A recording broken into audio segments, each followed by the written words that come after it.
I just wanted to do a little podcast on a topic that I've been lecturing on for quite a bit of time now, as well as other people, and that's the topic of whether or not training to failure is necessary for the purpose of inducing hypertrophy. There's been a lot of people online, a lot of very smart people who have tackled this topic and have done a great job of it. So I'm not looking to repeat everything that has been said on the topic, because I think it's been looked at and reviewed, at least from a standard model training perspective, pretty well. And the conclusions that have been made, the concepts that have come out with regards to standard model training, the answers are all there. So I don't want to necessarily just review the answers, but I want to maybe give somewhat of a different perspective, because I believe that in the literature as it is, when you have research that has conflicting findings, as you will find on the topic of whether or not to train to failure or not to train to failure, what somebody has to ask themselves is, if I use first principles concepts, first principle scientific concepts, is the literature results that I'm seeing, are they explainable? And the fact of the matter is that they very much are. A lot of the discrepancy as to whether or not we should train to failure or not to failure isn't necessarily because we don't have literature to go by. It's because of the ways in which the literature was conducted. And I feel that there's some very important points that have been left out that are important to consider in order to get a full perspective of the conversation. So what is the conclusion before we dive into it? What does the literature say about the idea of whether or not we should train to failure or not to failure? And as I said, the results are pretty mixed. There's results from the one side, meta-regression by Robinson, which just came out recently, which says that training to failure is necessary. And then there's research on the other side, which indicate that keeping reps in reserve, RIR, are beneficial for producing hypertrophy, and that the need to go to failure is not exactly necessary. So that's kind of where we are. I'm going to get into a few more of the other specifics, but in general, one could look at the literature and kind of divide it right down the middle and say that there's some research to indicate one thing and there's some research to indicate the other. However, the devil is in the details, so we have to really consider what the literature was saying when it was making these conclusions. Because of course, just reading the conclusion from literature without applying logic to it means that, it's only worth the piece of paper that it's on. It's not really telling you anything if you can't grab actionable information from the literature. So I want to dive a little bit deeper. First of all, when we're talking about training to failure, I suppose it's important to note that there's different types of failure that one can be referring to. The main ones that I want to really point out here are momentary muscular failure versus technical failure. So momentary muscular failure means that you're performing an exercise and the actual muscle fibers that you are trying to stimulate are unable to produce any more force, i.e. you fail because your tissues are physically incapable of achieving any more movement under the load. That would be momentary muscular failure. The other side of that is what's called technical failure, where the person doing the exercise, as is outlined by this concept of named patterned exercises. So if you take an exercise and you give it a name, and you that name kind of insinuates that there is a right way to do the exercise and a wrong way to do the exercise, such that when you're doing it, if fatigue comes into play and you're unable to perform another repetition properly, then that would be deemed technical failure. I'm going to argue that technical failure really has very little to do with this conversation, because the concept that something is technical means that it involves skill. And when you're training a tissue for hypertrophy, I argue that what you don't want to do is conflate that training with skill training. If you're doing a snatch, for example, there's a large amount of skill in order to accomplish that snatch exercise properly.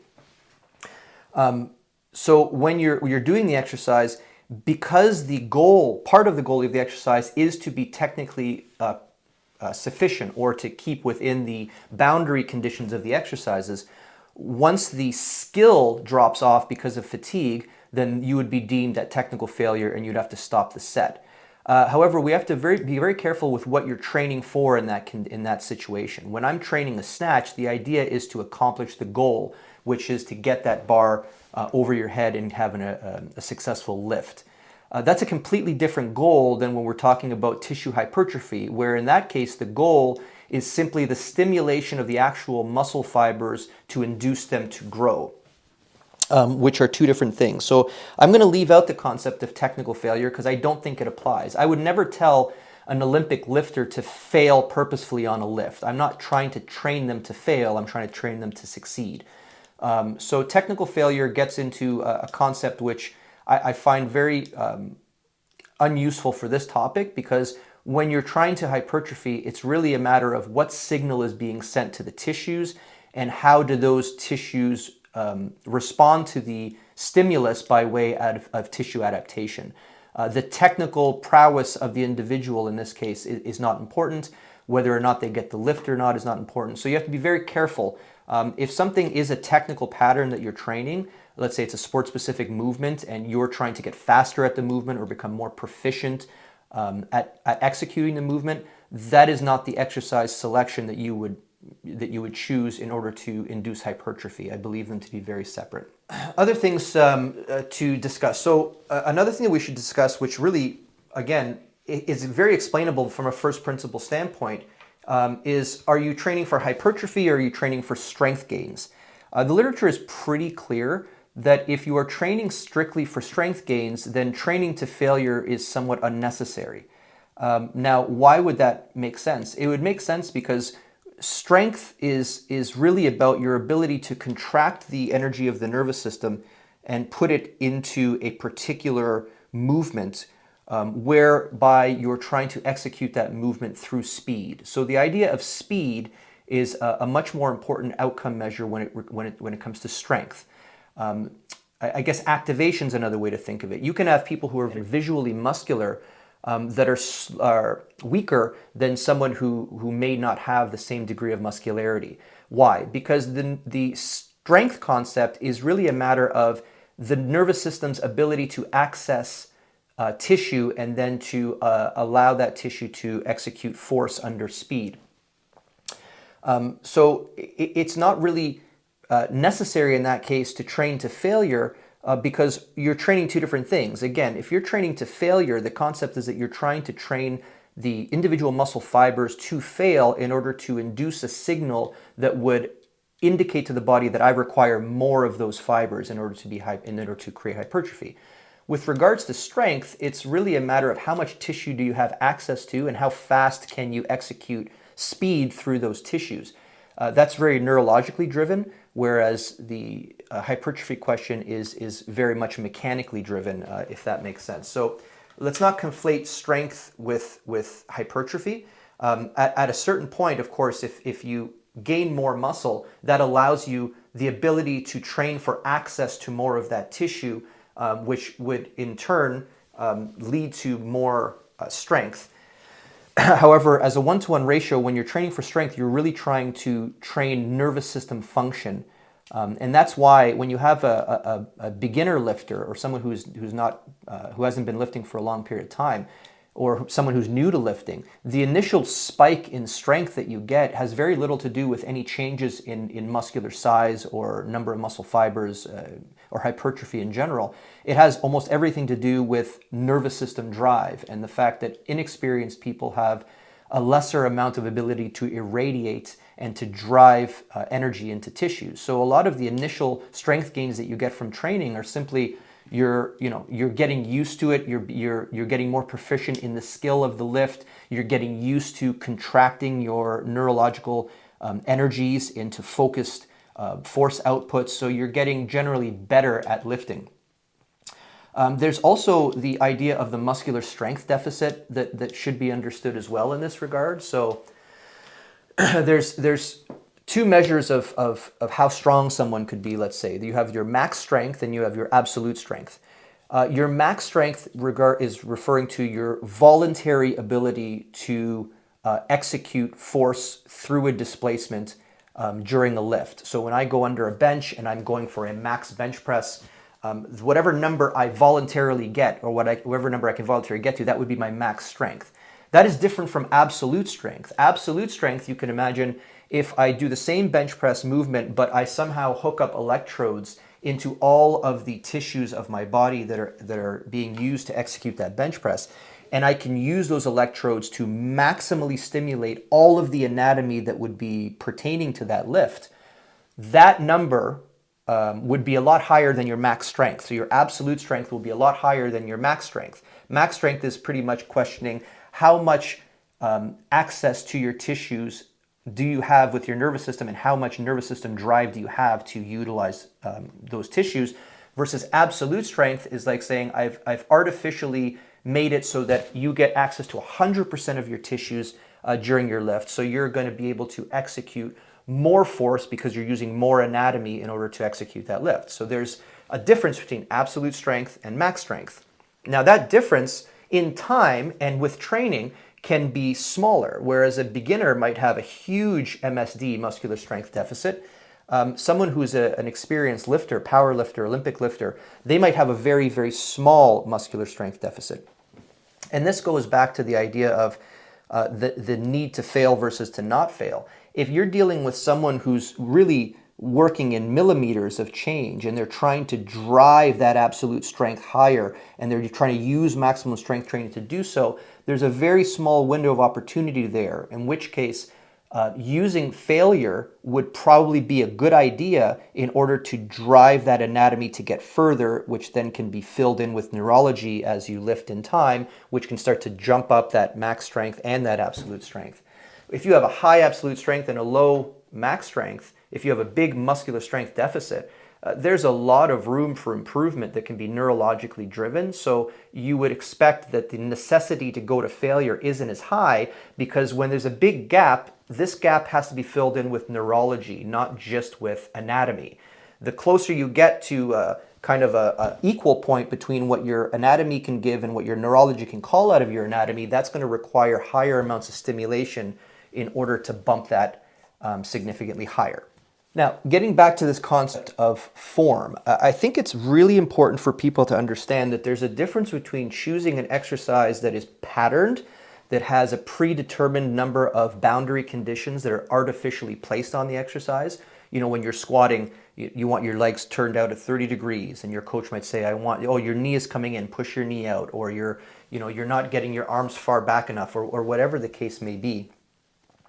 When you're locking someone into a patterned exercise, what you're also doing is limiting the amount of motor units that are going to function for that exercise. So, to explain, there's something called the Alder-Nunn principle of muscular contraction.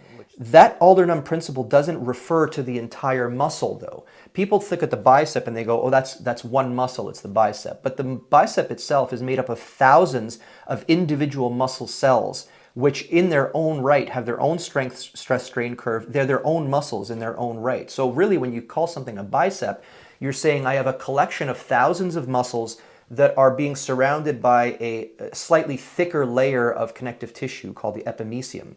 But when you have the bicep and you do a bicep curl, just because you're working hard with a bicep curl, it doesn't mean that you're activating the entirety of the bicep. The Alder-Nunn principle doesn't refer to the entire bicep. It refers to motor units within the bicep. So a motor unit is the motor nerve serving several muscle fibers in a global composite of muscle. But each motor unit only serves 3, 4, 5 muscle fibers. It doesn't serve the entirety of the muscle. So when you're exercising, I actually have a picture of it right here if you can see it. This would be the entire muscle, and then in the entire muscle surrounded by epimysium, you have these paramecial bundles, which are then subdivided into individual muscle cells, which are surrounded by endomysium.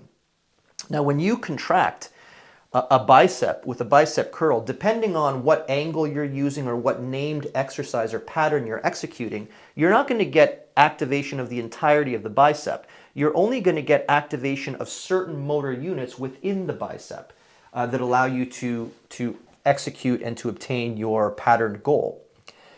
So when you're training, the shape of the movement matters. So if you're doing an exercise and you're using a patterned movement for a bicep curl, for example, and you're locking yourself into, let's say, an easy curl or something like that, and you're doing the same path of motion, even if at the end you start to bring in supination because you want to activate more bicep, you're really isolating what fibers you're training. And the problem is over time, when you go back to the same exercise over and over and over, you're going to really be doing or executing or activating the exact same lines of tissue every single time. The problem with that, of course, is that tissue doesn't have an infinite amount of adaptive capacity. So you will run into upper limits of adaptive capabilities of these tissues. And if you're running the same exercise, the same pattern under strict boundary conditions, and you're hitting the same lines of tissue every single time, you will eventually come up to the upper limit of adaptive capacity, in which case any further pushing will lead to catastrophic failure, and often in a lot of cases when you don't have the ability to drive. And the other problem is if you're always doing these patterned exercises, the other tissues in the body that are not receiving stimulus, those tissues will begin to atrophy and downgrade their ability, and the nervous system will stop incorporating all of those fibers in their overall action maps, and you really start to lose vast areas of tissue just because you're not training them and you're not using that tissue on a regular basis. That's why when it comes to hypertrophy, if you delineate this concept of neurology from biology and you think to yourself, if I'm doing hypertrophy, what am I trying to do? You're trying to change biology. In which case, it's important not to select an exercise which locks you into certain boundary conditions. It's better to select an exercise that allows you to explore the full range of motion that is available to something called the bicep. Now, when I say full range of motion of the bicep, everyone always thinks the bicep, it extends and it flexes. So a full range of motion exercise would be anything that generates terminal extension and terminal flexion. Again, that's incorrect, because if you think of a muscle from a three-dimensional concept, you realize that the bicep not only flexes and extends like this, but it also flexes and extends like this. It flexes and extends like this. It flexes and extends like this, which is why all of these ranges, or all of these ranges of motion, provide what we call a zone of opportunity to train the bicep. Just sticking to the normal bicep curl, again, you're funneling information into lesser and lesser tissue, which when you're trying to increase hypertrophy, conceivably you're trying to create hypertrophy in the entire bicep. So you want to access as much of the tissue as you can. Now, in the internal strength model in functional range systems, we refer to selecting exercises that allow you to do continuous tension sets when the function or the purpose is hypertrophy. So for example, if I have a dumbbell here and I'm doing a bicep curl, when I start my working set, as opposed to just trying to fail in one line, we would emphasize using a search and fail technique where you can experience, or you can train through all of the lines that are allowed for bicep contraction, and you can kind of go to fail, or go to look to fail as many as those fibers as is humanly possible. Again, in this scenario, I'm dealing with trying to stimulate each and every motor unit and each and every fiber in a muscle, because conceivably I want each and every one of those fibers to undergo the stimulus that will allow for hypertrophy. If I'm only working in one particular line, again, you're leaving a lot on the table because you're confining how much of that muscle you're actually using for the exercises. So the shape of the exercise matters, and selecting exercises that allow you to alter shape in order to call upon more muscular tissue to create more failure, to create more hypertrophying effects, that was really what you want to emphasize when you're dealing with hypertrophy. Of course, if you're dealing with skill or a patterned lift or a named lift, once again, none of that really matters, because in that case, as soon as you put these boundary conditions, you're upping the level of skill that's necessary. And if you're upping the level of skill necessary, a lot of your neural discharge is going to the production of skill, which means less of that stimulation is going towards the production of hypertrophy. Another important thing that I touched upon earlier is the concept of beginners versus experienced lifters. There is a study by Listovius which looked at beginners versus experienced lifters. And as we said before, of course, the beginner has this huge muscular strength deficit, not a lot of experience, doesn't really know how to irradiate or to drive or to contract the nervous system or compress the nervous system in order to generate high amounts of force. So his study, of course, their study, I should say, concluded that for beginners, training to failure is not as necessary, which of course I completely agree with. I mean, when you have a beginner, the first thing is they're inexperienced in the movement. You don't want to get them to force their way to failure in order to force themselves into an injury. That's not necessary. But again, because there's such a gap in that muscular strength deficit, it would make sense that for beginners, training to failure is not necessary. Versus if you go to Carson and al., who concluded, as well as this meta-analysis or meta-regression by Robinson in 2024, you would say that people who are more experienced need to get closer to failure. Does that make sense from a first principles concept? Of course it does. Because as you start to lessen that gap, you're talking about now trying to push capacities which have never been pushed before. You also take an unexperienced lifter. They're not used to the stimulus, to any stimulus at all. So when you're not used to a stimulus, a low amount of stimulus would be what's necessary in order to get you past what we would call your habitual zone. If your habitual zone is I'm sedentary, my hobbies include watching Netflix in the evening, your habitual zone is very low. So the idea of creating stimulus to create growth, it would make sense that a lower amount of stimulus would be enough for that person to achieve growth, versus if you have a experienced lifter or someone who's been working with hypertrophy training for a long period of time, that person's level of or their habitual zone is automatically set very high.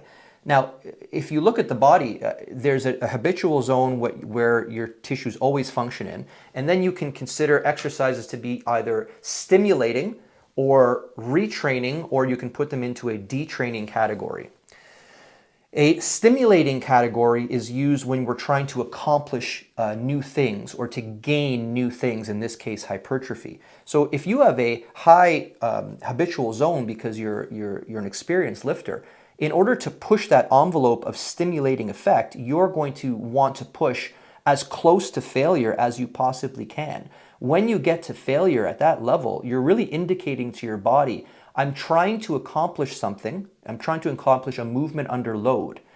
And because I'm failing, I'm almost signaling to the body, I don't have enough anatomy in order to output what you're asking me to output. Ergo, when you train to failure, when you have more experience, you're driving that level of, I need more. So you're driving the adaptive capacity of the body. If you're inexperienced and your habitual zone is all the way down here, again, you need very slow amounts of stimulation in order to send that signal. So that's the first kind of training zone you can be in, this idea of stimulating. Now again, stimulating for an experienced lifter versus stimulating for an inexperienced lifter, they're not the same. You have to take each case individually. The next level would be retraining, which is what we use to maintain things. And then the next training, which sounds negative, it's called detraining. And that's if you're using intensity levels that are very far away from failing. A detraining is you're just trying to get the maximization of resources. You're trying to increase blood flow. You're trying to maximize recovery. You're trying to increase the amount of nutrients available for particular tissues. So when you're training, it's really, really important to understand these three levels relative to your habitual zone. You have stimulating when you're trying to acquire, you have retraining when you're trying to maintain, and you have detraining when you're really trying to maximize resources. Now that we know those categories, there's other things to draw out of these categories which will pertain to our argument. The first of which, the idea of retraining and maintenance. People have to understand that maintaining capacities that you already have requires a lot less work than driving for new capacities. So let's take strength, for example. If you have a max bench press of 500 pounds, the number of times you have to attempt that max bench press in order to maintain that ability is actually very, very minimal. With our athletes, I'd only get them to touch that max effort maybe twice a month, once every couple weeks, and that'll maintain the nervous system's ability to drive nervous system activity to create that lift. It doesn't require you to train it every single day. And the same with hypertrophy goals. If if your tricep is built to a certain level, it takes a lot of intensity in order to drive that level higher, but it doesn't take so much intensity and effort in order to maintain that tissue where it is.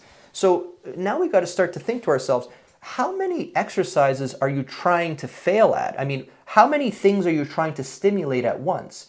Because if you look at the number of nutrients you have, if you look at concepts of fatigue, concepts of time, injury management, et cetera, you really only have the ability to drive the nervous system at super high intensities only a few times, I would say, within one training session. So if you're exercising and you're doing whatever bis and tris, number one, I would argue that the need to select 7 exercises for triceps is completely overboard. I would argue, and in so doing as well, the need to fail on all of those exercises is really not an appropriate or a good idea. You only have so much gas in your tank. You only have so many nutrients that are allotted for adaptation. You can only do so much. So when I'm programming for athletes, I remind them of this fact, and I tell them, if we're training for hypertrophy, we have to ask ourselves, what exactly are we trying to hypertrophy in this session? What signal do we want to send? Because if you're working upper body and you're doing bis and tris and back and forearms and chest and abs or whatever else you're doing, you're adding a lot of volume to your exercises. And the idea that you can fail on every one of those exercises is crazy. Once you've failed once, you've already sent the signal. It's no need to continue to fail the tissue. We're not trying to induce muscle damage. We're trying to send stimulatory signals. So if you're working your triceps and you have, 2-3 exercises and tricep is what you're trying to hypertrophy, then I would argue that, you might have one exercise at the beginning where you just take the person to, a certain level of fatigue, but you have to select which exercise am I going to put all of my neurological discharge into? Which one am I actually going to focus on failing today?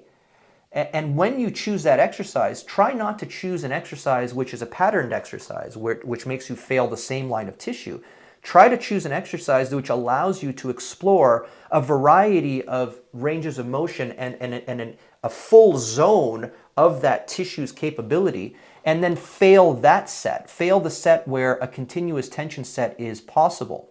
And then realize that once you've failed on that set, you've drawn your gas tank down considerably. So the idea that you're going to fail on 3 or 4 more exercises is not true. Now, I can't tell you how many exercises you can fail on because it all depends on your nutritional output, your genetics, etc. But I've noticed with, let's say good level athletes, in any given session, I'm only failing on maybe 2 exercises at the very most. So try to determine which one of those exercises you want to fail in. Maybe this week, maybe the bicep, I'm not trying to hypertrophy the bicep. Maybe I take my bicep training and I put that down into a retraining or a maintenance level of intensity relative to my habitual zone while I'm driving for more tricep on this particular week. But then the next week, I might put a pin in whatever I did with tricep by moving that down to a maintenance range. And then I might drive the bicep up into a stimulating level, and I'll try to fail into the bicep. So again, you don't have an endless amount of nutrients. You don't have an endless amount of energy. So you have to be more selective with what you fail on. I agree with it is the concept that even intensity has to abide by the laws of accommodation.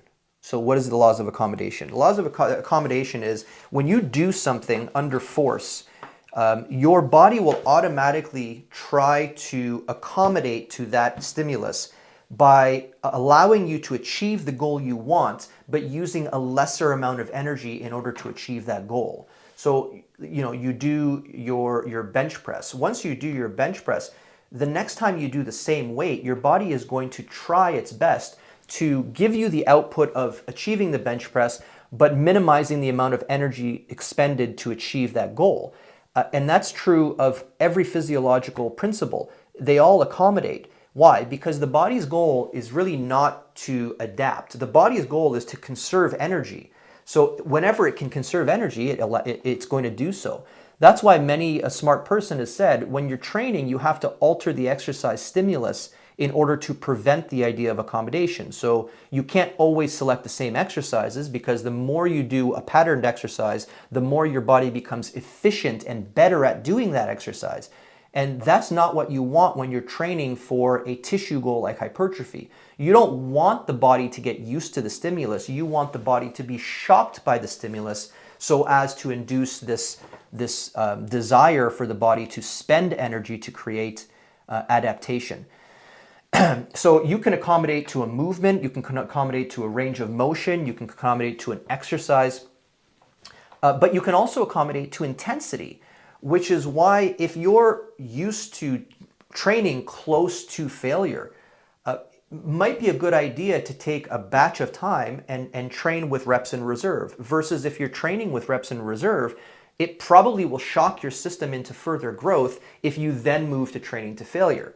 Now, this is talking about it in the standard model, which is, you're selecting named exercises and you're doing back and bis, chest and tris. I happen to think that that's not the right way to program in general.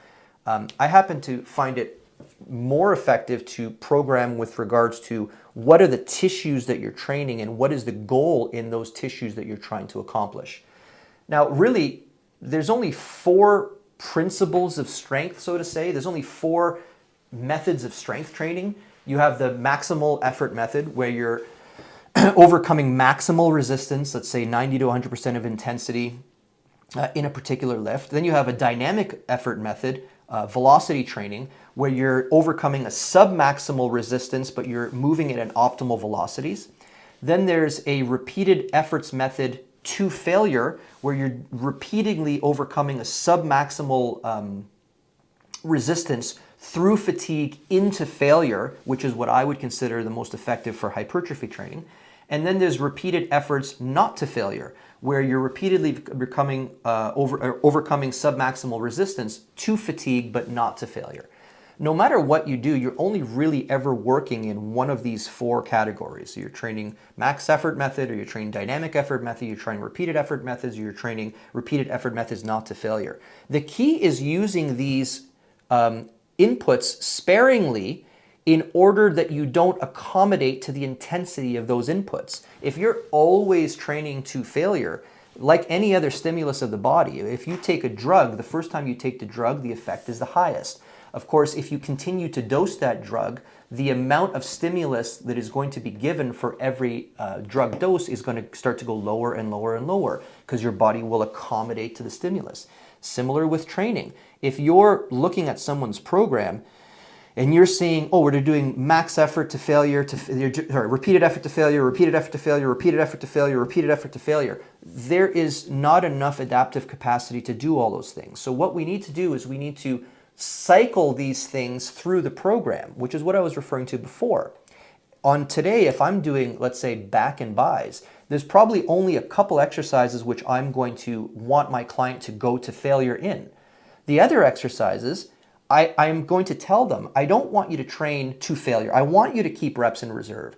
I try to explain to my clients the difference in feeling between failing and between fatigue. And in the vast majority of my training inputs, I'm only going to want to get that tissue to feel the fatigue. Why? Because that allows me to train the tissue at a retraining or detraining stimulus in order to maintain those tissues over time, where then I select very specific stimuli in order to exceed that range, in order to go much past their habitual zone, in order to make it a stimulating effect. In which case, for hypertrophy, I would say train to failure. So if you're doing tricep extension, skull crushers, and tricep push-ups randomly. These are not the exercises that I necessarily select, but I'm trying to use standard model examples. Choose one set of one of those exercises to fail on. So on that one, you might have your initial set to get acclimatized to the weight. You might have another warm-up set where you're really not even pushing fatigue. Then I'm going to decide to fail, and then maybe you have one breakdown set at the end, once again, not pushing to failure. And that's it. I mean, once you fail an exercise, especially if you're using an exercise which allows you to explore continuous tension throughout the entire zone of opportunity of movement, once someone does that training, at least in my experience, when I take someone to failure and I say, do you think you can do that again with the same intensity? The answer is 100% no, which means to me that the signal has been sent. So there's no need to just emphasize the same signal again. What are we doing when we keep emphasizing the same signal? We end up at what I refer to as the volume problem. What's the volume problem? The volume problem is when you have someone training and they're using, they're not getting to failure. Maybe they're new lifters and they don't get to failure. They don't know how to get to failure. They don't know how to experience failure. So they start training and they start training with reps in reserve, and they eventually start to get muscle growth with reps in reserve. Again, like I said before, that brings you up to a certain point, and then the stimulus of training with reps in reserve will no longer be enough to overcome the habitual zone, which will mean it's not going to stimulate further growth. So what do people do at that point? Well, because they've heard in literature that training with reps in reserve is a good idea, but they don't really understand what that means, or they didn't deep dive into the conclusions that you can draw from that. What they end up doing is, instead of going to failure in order to stimulate more change, they try to fix the problem with more volume. And then when the more volume stops working, more volume and more volume. And then I get clients where I say, show me your workout, and the workout takes 2 hours to complete. And then I look at the workout and I say, well, you've been training at these intensities for a long period of time. Intensity is the driver of adaptation. So if you're accommodating to the intensities, it doesn't matter how much volume you add, you're not going to get the stimulus that you require.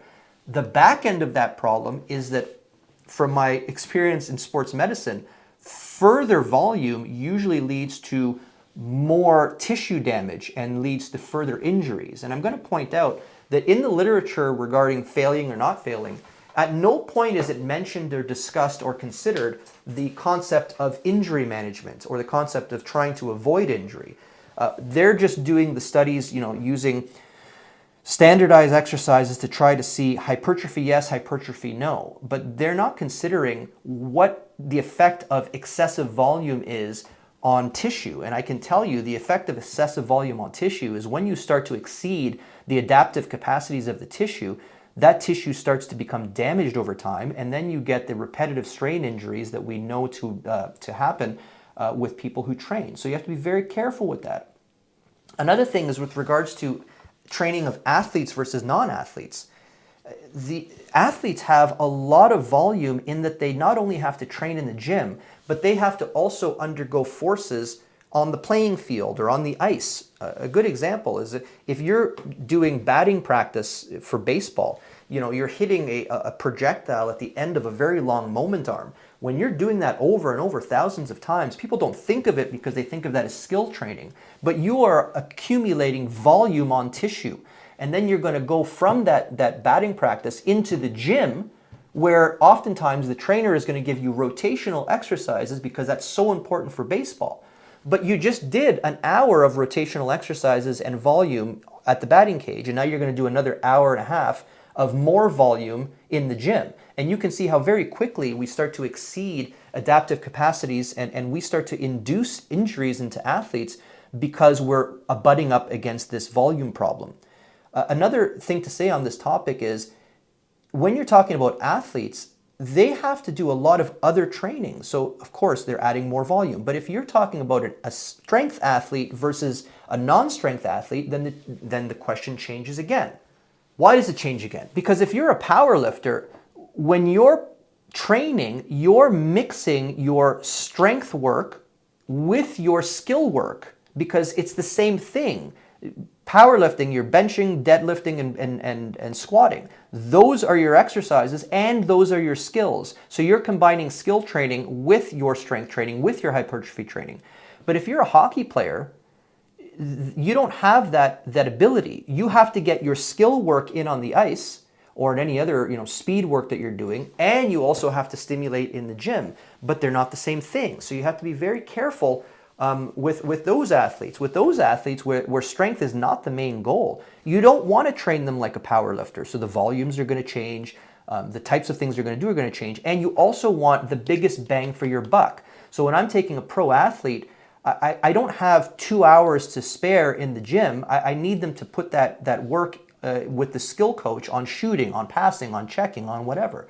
So in that case, you really have to get the maximal amount of output for the minimal amount of dosage. And in which case, with athletes especially, this volume problem is a significant problem because I feel like we're just adding to injuries because we keep pushing more and more volume on the clients, as opposed to saying, how can we stimulate that tissue to give us what we want exactly with the minimal amount of nutrients, adaptive capabilities, etc. In which case, again, selecting very specific exercises per session or per week or per microcycle, and only allotting those exercises the allowance of getting to failure, whereas taking all of the other exercises and bringing them down to a maintaining or a detraining level, and then kind of fluctuating things you're going for. So as soon as you get capacities, you put a pin in those capacities. You wanted more strength in your bench, you got more strength in the bench. Now the number of times you have to do bench to maintain that strength is very low. So now we put a pin in that, keep that at a maintaining level, maybe only hitting it once every couple weeks, while we try to drive for something else. The something else is also important to speak of, because in the standard model of training, the something else usually always refers to another patterned exercise for muscle training. Now, what do I mean by that? In the standard model of exercise, there's very little mention of the types of inputs that you have access to, or the number of tissues that you can specifically train for. If you say I'm doing a bicep curl is thought of to be, I'm doing it for the bicep. It's named after the muscle. It's for the muscle. But if you train with a tissue-specific training goal in mind, or tissue-specific training goals, you say that it's not just the patterned exercise that you're training. Depending on how you're doing that exercise, it can promote stimulus into the red tissue, muscle growth, versus more stimulus into the white tissue or connective tissue, versus more stimulus into the speed of discharge. Also you can think of the level that you're training. A bicep curl doesn't really consider the elbow capsule itself, but you can actually train specifically to induce more load-bearing capacity in the elbow capsule's white connective tissue versus just doing a bicep curl for the muscle. So what I'm saying is, if you train in the standard model, you're given a list of mouth-noised exercises, all with their own boundary conditions, and you just select from those. So there's a limited pool of opportunity to try to avoid accommodation. But if you think of this from a tissue-specific training standpoint, now I'm training muscle. But what part of the muscle? Well, I'm training either slow twitches or fast twitches. Or I'm not training specifically for muscles. I'm training right now for connective tissue load-bearing capacity. So that's a different layer of exercises, in which case I'm going to select exercises and I'm going to train them at length or to length, because those are the variables that increase the amount of stimulus into the white connective tissue. They'll increase, let's say, fascicular length development, or more connective tissue being laid down, or more scaffolding being laid down in length in order to then be able to add more muscular proteins into that scaffolding. So when you think of it from a tissue training's perspective, it's not just I'm doing the bicep curl. There's more questions. Are you doing the bicep curl to increase load-bearing capacity of the white connective tissue? Are you doing bicep curl in order to increase strength, i.e. nervous system discharge? Are you doing bicep curls in order to train to introduce hypertrophy of the slow twitch muscle fibers, in which case, if you're looking at Perlipin's charts, you're going to have to use different parameters? Or are you using the bicep curl in order to create hypertrophy in the fast twitch muscle fibers? These all allow you to alter the stimulus in various ways, once again, by allowing you to prevent accommodation. Because of course, accommodation is thought of by, I want to change exercises so that I don't accommodate to the exercise. But that's an external perspective to the concept of accommodation. Really, accommodation occurs on the inside. It occurs at a tissue-specific level, Therefore, if you take your programming down to a tissue-specific level, you can be much more specific in your approach, in which case you'll be much more specific in which things you're going to decide to fail in versus just fatigue to or keep reps in reserve in order to maintain versus stimulate versus detrain. There's more options, which means there's less chance of accommodating. A cool study on this topic which discusses that concept, in this concept I'm referring to training at length or training for more connective tissue-based improvements. There was a study that looked at hypertrophy using a gastrocnemius raise, and what they did was they first trained the gastroc in the shortened half of the maneuver until failure, and then they trained, versus if they trained the gastroc at the longer lengths to failure. And what they found was more hypertrophy at longer lengths, which is another interesting concept. Does it make sense with the first principles literature? Yes, of course it does. Most studies, or if you look at research as a whole, would indicate that the eccentric component of muscular contraction leads to more hypertrophy, which makes more sense because when you're doing eccentric, you're working to length or at length, and that length is another mechanical stress that is added to this stimulation. So when you're working at length, you're getting more mechanical stress. So that will induce more hypertrophy muscularly, but it will also induce more hypertrophy or growth in the connective tissue because of that length stimulus. So again, that study that looked at gastrocnemius at shortened versus longer length, and they found more hypertrophy at longer lengths, once again is a concept that is explainable by first principles concepts, which means that we can pull actionable information from that study as well. So in conclusion, I mean, I didn't want to go through all of the information on the topic of to fail or not to fail, because I think that it's been done relatively well. You can go on YouTube and see many an expert or group of experts discussing this concept. What I did want to point out is the idea that this concept has historically only been described using what I refer to as the standard model of training. Again, the standard model is the model that you see being used almost everywhere, where there's exercises that are given mouth noise names in order to confine the variables. You're doing a hack squat or a Bulgarian deadlift, or you're doing a bench press or a skull crusher or a tricep extension. While all these exercises, of course, are useful and they have their place, I think it confuses people, especially on a topic to train or to not train to failure. Because again, training to the failure of a particular predetermined lift makes very little sense to me, especially if that lift is involving skill. If you're training a tissue to failure, which is I think what we're more discussing here when we're talking about the need or want to induce hypertrophy, I think you have to consider these ideas of patterned exercises, because of the fact that a patterned exercise funnels the forces through very specific areas of a muscle. If you're thinking about it how we think about it in the functional range systems, whereby we don't select just patterned exercises, but we think about the very specific tissue that we're trying to induce change in this case hypertrophy. For every muscle, there is a zone of opportunity that you can train with, which would allow you to maximally activate all of the muscle fibers. But doing a bicep curl is wrong just in the name. There is no such thing as the bicep when it comes to hypertrophy training because of the all-or-none principle. The all-or-none principle does not refer to the bicep. So we have to be very, very careful. When you're doing training, it's probably a good idea to consider the shape of the exercise, changing the shape of the exercise in order to try to maximize access to tissue, especially when the goal of the training is to induce physical hypertrophy in the anatomy, or a physical change in the anatomy means that you have to activate that anatomy. I also find it funny in that regard. I happen to talk a lot about how rotational tissue is almost ignored in programming unless there's an injury. I always say, like, when's the last time you put a 4 to 6 week wave into actually trying to hypertrophy your rotator cuff? And usually the answer is the last time I got injured. And as soon as your injury is gone, we almost kind of get rid of that rotational training and we go right back to our linear-based, named lifts.